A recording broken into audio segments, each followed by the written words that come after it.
үйбәй бір орманда бір талдың арасында жүрген сияқтымын. Короче, 2-3 күннің ішінде свежий өсектер жиналып қалған ски. Бері жақындыңдар айтайын. Шетелде біреулердің қатыны маған жазады ғой. Ойбай, өтіп кеткен заман-ай.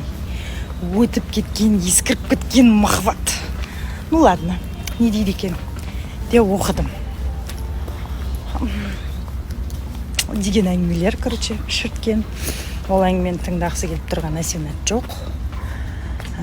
Өйткені қызық емес. Ну, құрған шаңырақтарың, тұрып жатқан үйлерің, бірге тұрып жатқан отауларың құтты болсын дедім. Не деймін басқа? Соны айтып мақтанып жатқан жайы ғой енді әр жағында. Бақытты бол дедім. Үйленгенде қуанып кеттім. Валлахи.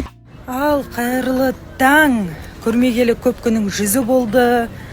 Ұйқыларыңыздан тұрып бесіне батқан шығарсыздар. Ұйқыларыңыздан тұрасасымен сотқа алып, сторис қарап деген секілді. Сөйтіп ұйқыларыңызды ашып, одан кейін барып бет қол жуу. Жалпы қалайсыздар? Мен деген ол білмеймін. Ошым, короче, система алып жүрмін ғой енді асқазанға, ішкі құрылысқа. Содан асқазаным, ішкі құрылысым полный тазаланып жатқандықтан бетімен маңдайыма біткен угрим бар, Құдайға шүкір. Мұна эффектіден біреу болып көрінсе, на самом деле өмірде 5-6 тұр маңдайымда. Төрге шығып алған еще маңдайыма. Угри дегенде төрге шығады екен. Негізі мен төрге көп адамды шығара бермейтінем. Даже анамнау адам шығармайтын. Ашым сондай. Не жаңа өздеріңізде? 2-3 күн болды дем алдым стористе. Бүгін әңгімені жіберем сіздермен бірге. Бүкіл жағына жүріп тастаған. Прям каждый угологын білем да, мен районымның.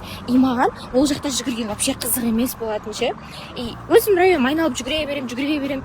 Да паркқа барам, максимум, бірақ ол да маған қызық емес та. Өйткені Түркістанда ол кезде парк аз тұғын, мен үй жағымда Жеңіс паркі ма сондай ғана бар тұғын. Ал қазір мен Алматыда прям күшті районда тұрамын ше. Тауға өте жақын. И ауасы таза, и этажный домда тұрамыз, но бізден кейінгі уже тауға жақын районда барлығынан да частный домдарда и тау сразу көрінеді, прям күшті же. Мен қалай армандағам, дәл осылай жүгіргім келетін. И когда-то мен визуализация жасайтын, сондай таңертең тұрып жүгіргім келеді.